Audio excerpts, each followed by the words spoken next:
Hello, and welcome to The Monster and the Child, where childhood studies, monster studies, and storytelling collide. I am Dr. Kathleen Kellett.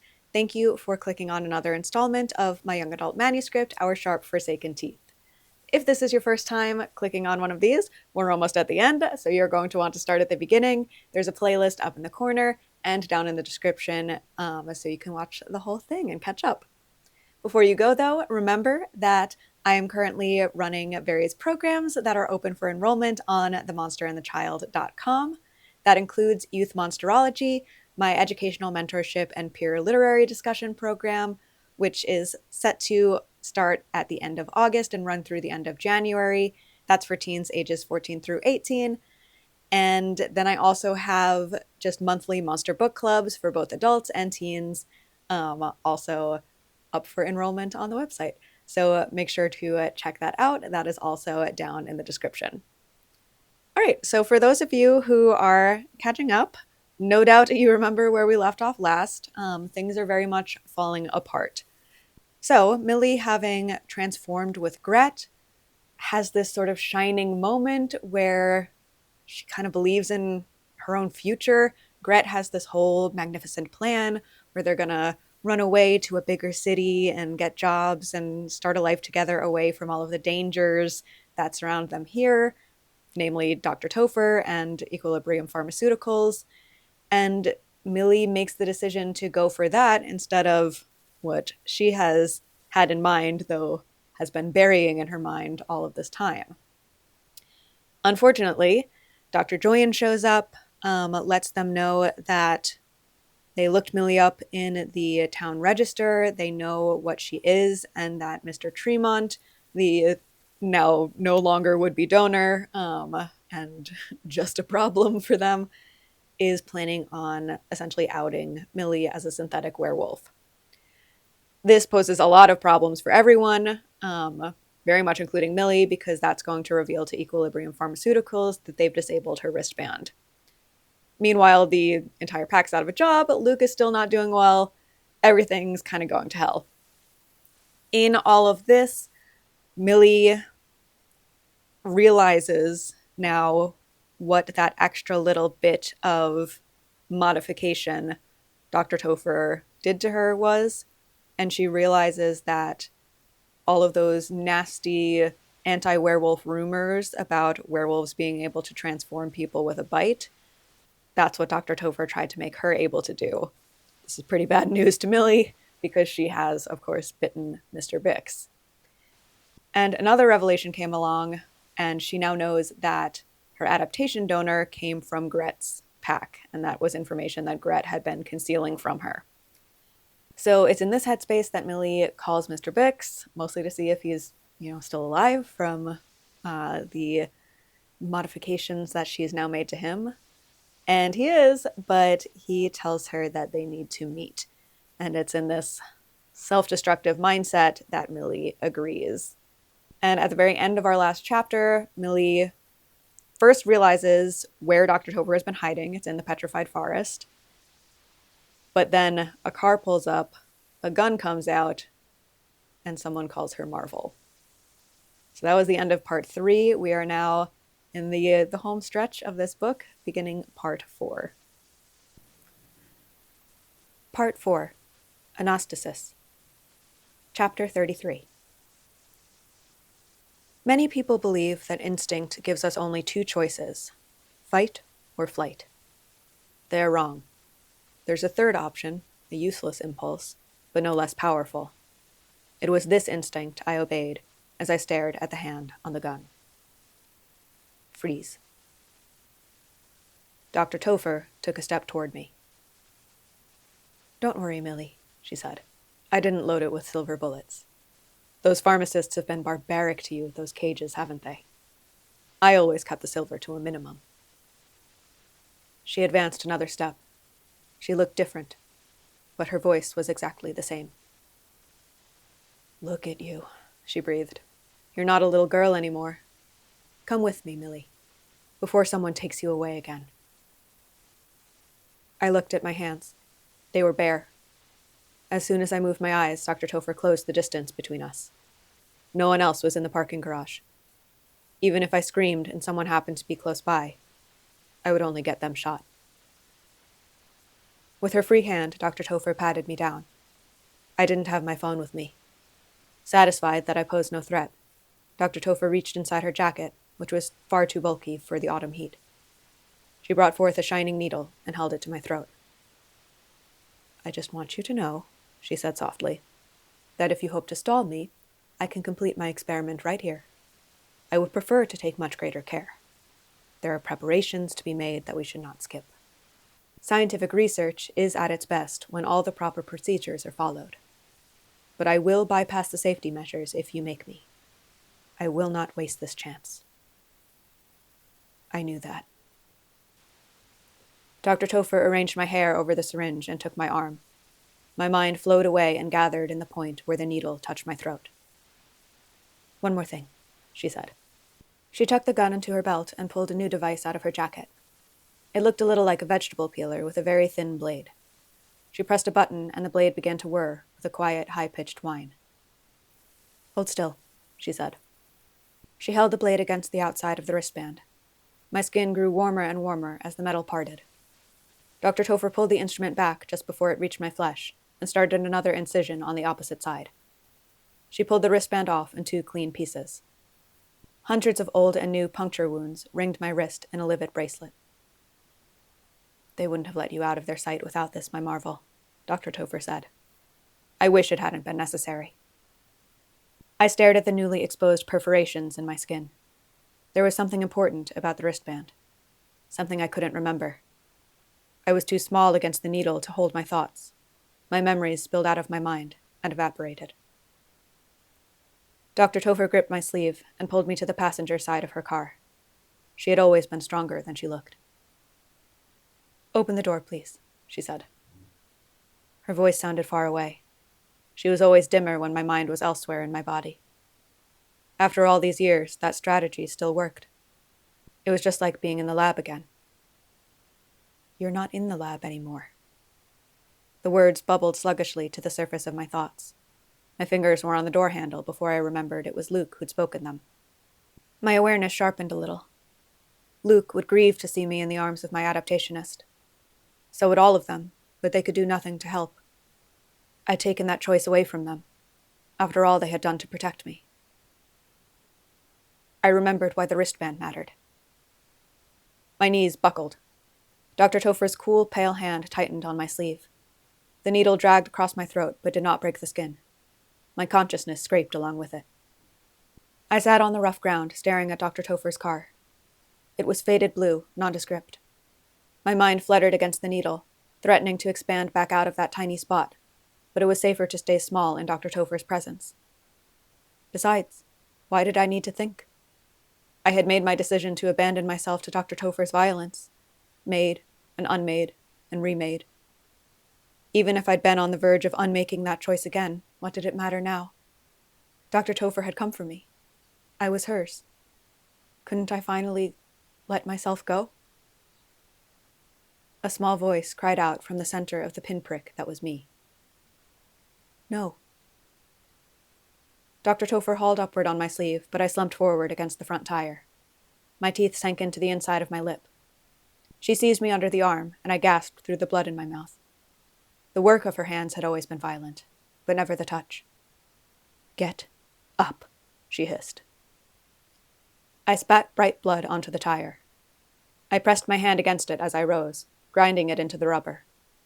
I closed my fist around my gritty, sticky palm and let Dr. Topher throw me into the car. The smell of her surrounded me, bringing the ache of remembered pain to my bones. No new pain rose to take its place. My body remained stubbornly intact. Dr. Topher pulled out of the garage and into the sunlight. Buildings and supplicant trees flashed by, silent and unconcerned. The strangers outside might as well have been on the moon. Dr. Topher did not speak until we were at the edge of town.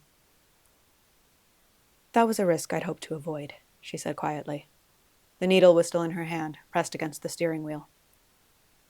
"But that conversation you had with Bix was worrying. You didn't sound like yourself.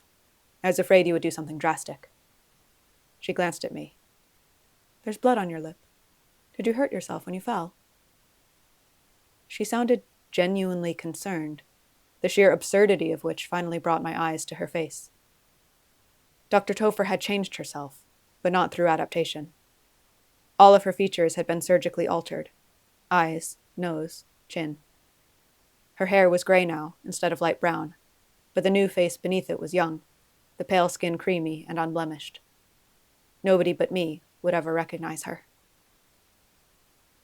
It was impossible to operate on one's own face. Someone had helped Dr. Topher, someone who must have known who she was. Luke was right. Even if Dr. Topher had disposed of her helpers along the way, she had received plenty of knowing aid over the last 10 years. A tiny red spark ignited in the cold void inside of me. It wasn't a plan or even a desire. It was just plain hatred. It burned, but at least it thawed the numbness. The desert sun fell slantwise across Dr. Topher's new face. My teeth were still blunt, but I didn't have to use a weapon she had made. Thousands of people died in car crashes every year. I leaned forward, and in a flash, Dr. Topher's hand came off the steering wheel. She pressed the needle against my arm. "I always knew I'd succeeded in instilling some fighting instincts in you," she said conversationally. "My apprentices doubted it, even when they saw that exceptional scene after your first complete transformation. They said you had been just trying to escape, that you were a mindless animal. You were so quiet after that, those idiots thought you would never be a warrior. But I knew you had it in you." My lip was still bleeding. I swallowed, and the metallic taste coated my mouth and throat. "Your Mr. Bix agreed with the apprentices. He believed you meek and pliable. I think that was why he decided it was safe to help me. But I guess you showed him, didn't you? I knew the fighter I'd created was still there, even when no one else did. Do you remember, just a couple transformations ago, how you stared down that camera and said, 'Enjoy the show'? You do remember, don't you? Oh, Marvel. I don't mind telling you that I cried. I hadn't realized how much I'd missed you." She's a fool, I thought, shocked to the core. I had never thought of her that way, not in my time in the lab or all the years since. She was still everything I had known her to be: obsessed, relentless, brilliant. But also a complete fool. Dr. Topher knew my rage was aimed at her, but she spoke of it with pride and affection. She still believed I could be the weapon she'd designed. She thought she could make me do whatever she wanted again. Dr. Topher didn't know me. Not anymore. I glanced out the window. As usual, there were no other cars on the road. If I grabbed the steering wheel now, I would hurt no one but the two of us. But the needle still pressed against my arm. I did not know what it contained, or how it would change me. What does it matter if we die together? I thought. I'd accepted that risk when I made my plan, and again when I said yes to Mr. Bix. But at no point had I accepted the risk of that needle. As long as Dr. Topher held it against me, my body refused to move. When we reached the petrified forest, Dr. Topher veered off the road and drove along the forest's western edge for so long that I was sure all traces of my blood would be gone from the tire. Finally, she began to weave in and out of the frozen trees, the car jolting and shuddering. The needle poked at my skin, but Dr. Topher had removed her thumb from the plunger. Whatever serum the syringe held stayed where it was. For now. We trundled into the heart of the petrified forest, down a steep hill to the bottom of a little valley. I didn't see the small group of sand-colored tents until we were practically on top of them. We couldn't have been more than 4 or 5 miles from the compound. Dr. Topher stopped the car and smiled. "I've traveled far and wide since you saw me last, my marvel, but I could never stay away from you for long." She got out and opened my door, drawing me from my seat with her hand on my wrist and the needle at my throat. A foul stench engulfed us as we walked towards one of the tents. Dr. Topher threw back the flap. For the first time, I tried to run. The needle clattered to the ground as Dr. Topher threw her sinewy arms around my waist. I bucked and kicked and scratched. Dr. Topher laughed in my ear. "That's what I've been waiting for," she cried. Dr. Topher was in late middle age now, but no one had ever broken her body, and a decade on the run had kept her spry. She wrestled me to the ground with ease. "No, no!" I screamed. Dr. Topher grunted as my knee collided with her hip. She pressed her body onto mine and reached into the tent. A second later, my wrist was on fire. Dr. Topher flipped me over and closed the second ring of the handcuffs around my other arm. The silver stole my breath and my strength. She mashed my face into the ground while I choked and sobbed, blood and tears forming dusting pools in the dirt.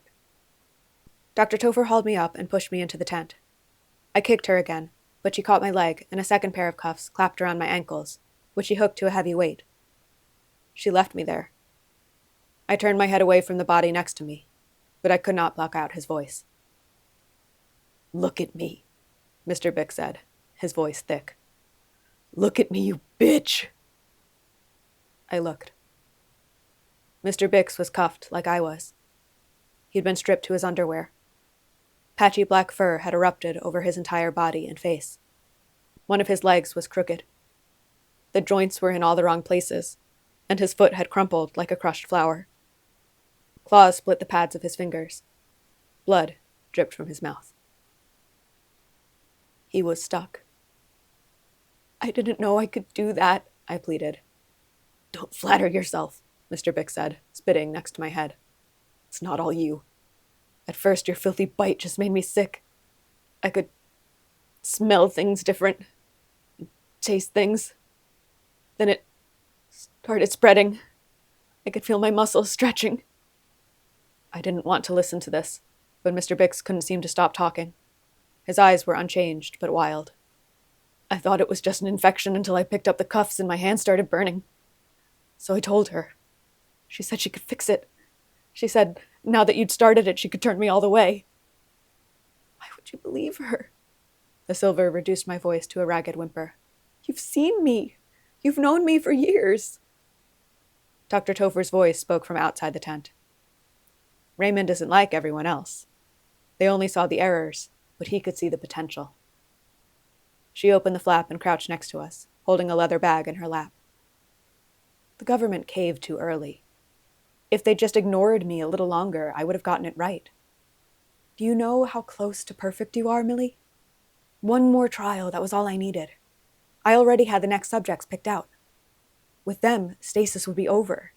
We'd no longer be trapped in this endless monotony, this absence of purpose. How long has it been since our species has truly strived for anything? Since we've truly thrived? We are the absolute peak of evolution, and those of us who are intelligent enough to understand that deserve to live like it. That's all I've ever wanted. It's certainly what dear Raymond wanted." She looked at him, her new face wrinkling in consternation. "Maybe you were just too old for this, despite Millie's helpful intervention. We started them young for a reason. Her bite will surely work better on children. The results are still valuable, though. I assure you, Raymond, your data will lead to further advances." I expected Mr. Bix to hurl abuse at Dr. Topher, but he looked too afraid to speak. Dr. Topher turned back to me. "As for you, my marvel, you're already so close." She reached into her bag and brought out the clamp. Chapter 34. I reared away from Dr. Topher with all my strength. My ankle nearly snapped against the cuff, but the weight did not budge. "But the safety procedures," I protested desperately, fear forcing me to speak to her. "You have preparations. You said—" "Oh, Marvel, your poor voice," Dr. Topher said. "Werewolf vocal cords are meant to withstand wear and tear, but yours must have sustained some damage over the years. Hopefully this will fix that. In answer to your concerns, the preparations are included." She tapped the first 3 syringes on the left side of the clamp. I admit this instrument's initial inception was a bit of a flight of fancy, but it does allow me to get everything done at once. The metal jaw grinned at me as she checked each syringe. Beside me, Mr. Bix cowered with his clawed hands over his head. "I was able to save some of the old samples, and I've updated my formulae over the years," Dr. Topher explained. "I've made great strides this past decade, despite my obstacles.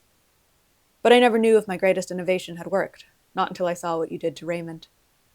You know, I had to laugh when everyone started calling you synthetics. It's hardly an accurate name for the rest of you. My colleagues, such as they were, lacked the imagination to do more than simply transplant adaptations. You wouldn't call a person with a transplanted heart synthetic, would you? But Millie, You are unlike anyone who has ever lived. I became an adaptationist through my studies, but you hold that power in your very body, like a spirit of change. Too fast. This wasn't at all like my plan, vague though it had been. I thought if Dr. Topher took me when it wasn't time to transform, I could count on blood tests, urine samples, and a real lab, not a tent in a desert. I'd assumed I could bide my time, and that the wolf would eventually surface and take care of everything itself. I knew what to expect from Dr. Topher. I had learned. But exile had made her impatient. She opened the mouth of the clamp. My instinct still said freeze, but I didn't have to do what instinct told me. Yet with Mr. Bix lying half-formed beside me, I knew the consequences of choosing a different way. Still, I chose. I slammed my wrists together and swung the handcuffs as hard as I could at Dr. Topher's head. The impact of metal on jawbone cracked like a gunshot. She dropped the clamp as her head snapped backward, revealing a thin white line beneath her chin, the seam of her new face. Red bloomed where the silver struck. I swung back my arms to hit her again, but Dr. Topher lunged forward and seized the chain between the cuffs. She yanked me down to the dirt. I doubled over, my feet still weighted to the ground. My shoulders jarred against their sockets. Dr. Topher struggled to keep me pinned with one hand as she reached again for the clamp. I slammed the crown of my skull into her nose. Blood sprayed over both of us. I knew this blood, the purest essence of Dr. Topher, always flowing just beneath the surface of her hands. While her life force pumped safe and steady through her body, she had spilled our blood, like libations to an ancient god. She had reduced us to parts. Red discs, viscous plasma, sticky white protector cells that uselessly strove to save our little bodies from infection. But we cannot be saved, because she was the infection, and she was stronger than us all. I couldn't mourn my first forgotten pack like they deserved, but I could fight for them. I beat my body against Dr. Topher in whatever way I could. She hit me back. The violence reverberated in my ribs, but I did not try to protect myself, until Dr. Topher managed to take up the fallen clamp. I wrestled her for it. The exposed needle shook, and one began to slip from its post. Dr. Topher yelped and pushed it back into place. Her upturned wrist thrust between the jaws. We both saw what she had done at the same time. Finally, she was at the mercy of her own experiments. With one movement, I could do to her what she had done to me. My hands twitched on the clamp. I did not close it. Dr. Topher pulled a needle from its post and stabbed me in the leg. I screamed and tore the needle out, but it was too late. Dr. Topher had already depressed the plunger. Heat pooled in my thigh muscle, igniting every filament. Dr. Topher pushed my hands out of the way and locked the rest of the clamp over my scars, punching the needles through the hardened tissue. The pain was intimate and familiar, like no time at all had passed since that first day she had bitten me. Dr. Topher leaned back, panting and smiling through her blood. My body sent frantic signals to my brain. I'm in danger. I twitched and retched. As the pain mounted, it changed. I had never felt quite this way before, but in the most primal part of my brain, the neural pathway that all mortal creatures shared, I understood. Dr. Topher leaned forward as though to soothe me. She thought me incapacitated. She didn't know how accustomed to agony I had become over the last 10 years. As long as my bones weren't breaking and my organs weren't failing, I could still... Dr. Topher yelped as I threw my body onto hers. I drove my elbow into her stomach, tore the gun from her waistband, and pointed it at her heart. Marvel? She whispered. Take the silver off! I screamed. Get it off me! Dr. Topher's eyes fell from my face to her gun. She slowly produced a key from her pocket as I pushed the barrel into her sternum. She visibly weighed her options, methodical as ever, then reached under the gun to unlock the handcuffs. They fell away. I shifted the aim of the gun to her head. Ankles! Dr. Topher bent over my legs. The only sounds in the tent were the click of the key and the labored breaths of 3 sets of lungs. I shuddered when my ankles were set free. I never wanted silver on my skin again. The new hair on my palms cushioned the gun against my skin, but the weapon was growing heavier by the second.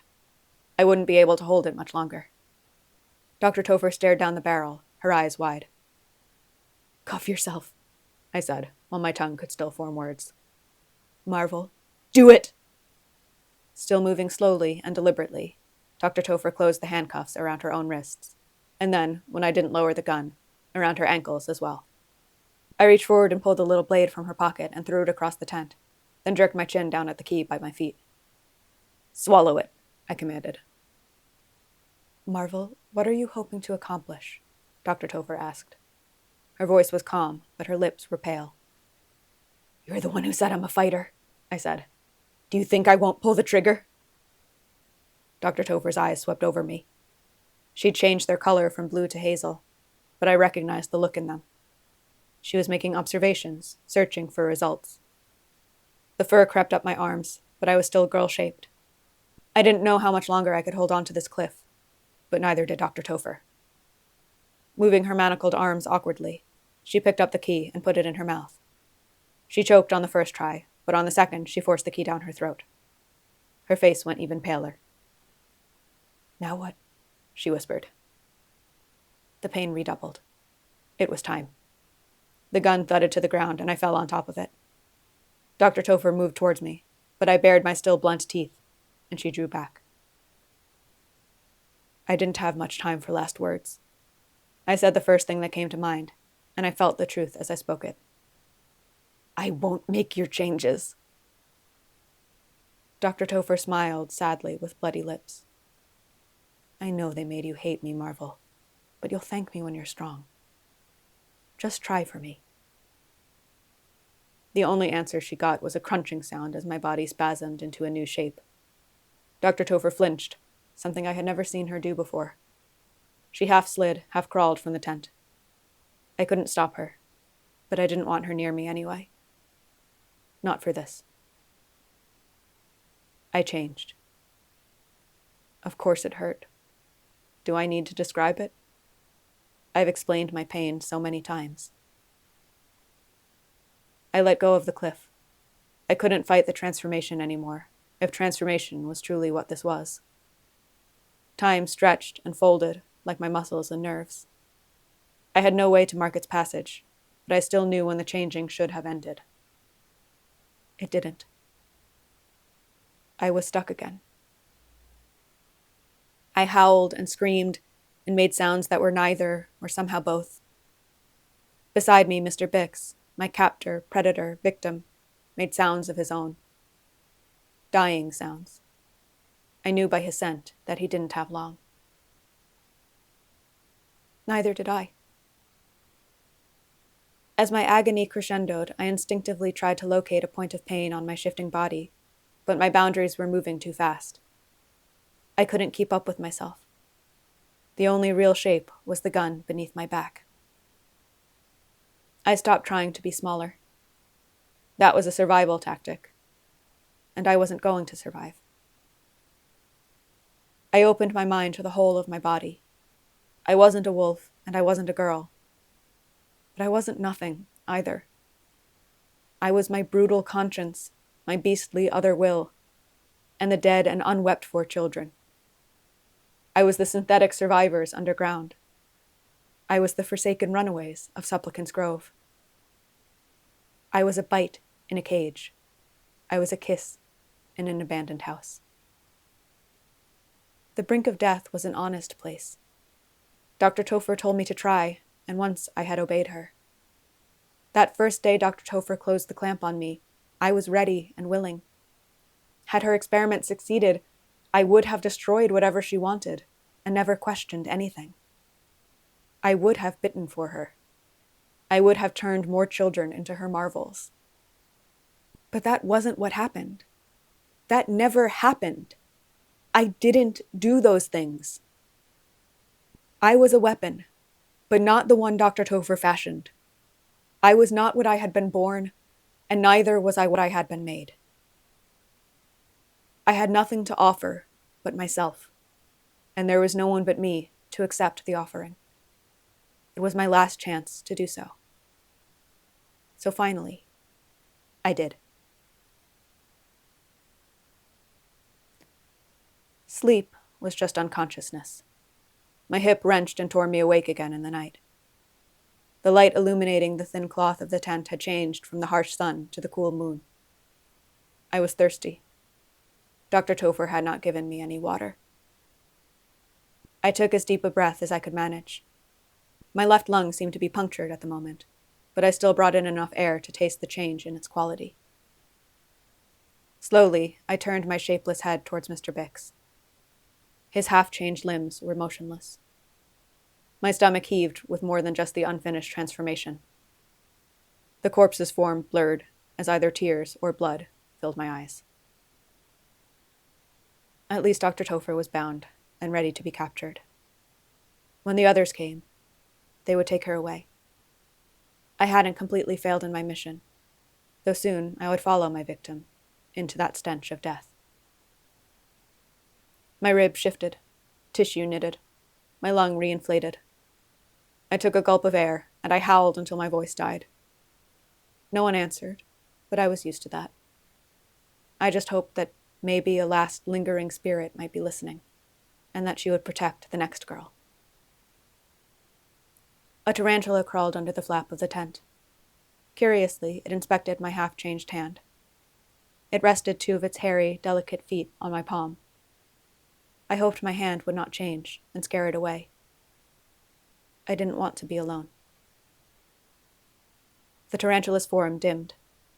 At first I thought the moon was setting, but it was just my sight. Beat, I begged my heart. Just for a little longer. When I heard the howling, I thought that I'd died, but that couldn't be true. I was still in too much pain. The howl came again, louder this time.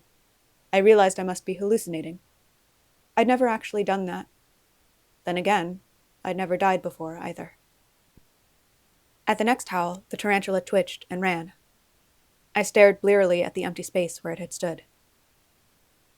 Another howl. Gret? Come find me. I could barely see, but I heard Gret enter the tent. She made a sound, half snort and half sneeze, 3 times in a row, as she tried to breathe Mr. Bix's death out of her nose, out of her lungs. The whole tent was rancid with it. A snout nuzzled my hairy, half-girl throat. I focused my eyes as well as I could. The wolf crouched in front of me, her gaze frightened. She sniffed all over my body. When she got to my thigh, she jumped back, then approached again cautiously. The sight in one of my eyes sharpened for a moment, and I saw that all of Gret's fur stood on end. She growled at the oozing wounds where the metallic jaw had punctured my flesh. Her teeth reflected the dim light. I began to laugh. Gret's head snapped up. I couldn't speak, but I felt something like a smile on the ruins of my face. I found her eyes. Do it. Do it. Do it. Do it. I stared at her, willing her to understand. Gret tilted her head to the side. I opened my mouth as wide as I could and crashed my broken teeth together. Gret stood still for a moment. Then, so carefully, she bent down and opened her jaws around my leg. The ends of her teeth aligned with my reopened scars. She looked up at me. A question. I nodded, and Gret bit me. I threw my head back and screamed. Gret sank her teeth deeper into my flesh, locking me in place, holding me together. All the pain in my body flowed away and pooled into those sharp points. It hurt so much. I never wanted it to stop. She didn't let go. My bones broke anew, and I didn't fight it for a second. Gret held on until everything was over. Only then did she release me, my blood dark on her teeth. Breathing hard, I stood. I was small and shaky, but I was a wolf, and so was Gret. We left the tent together. All right, so there we are. There are 5 more chapters left in this book, and that'll be 2 more installments. I don't know if the next one will be next week or in 2 weeks. Depends on how long the next video essay winds up taking me. But we're almost there. And that was a pretty big moment. So I would love to hear your reactions in the comments. Remember to like the video, do the things that make more people get into the story, notice it, share the playlist. I hope you are enjoying where we are now. I would love to hear your thoughts. Thank you so much for being on this ride with me. And take care, and I will see you soon for more monstrous food for thought.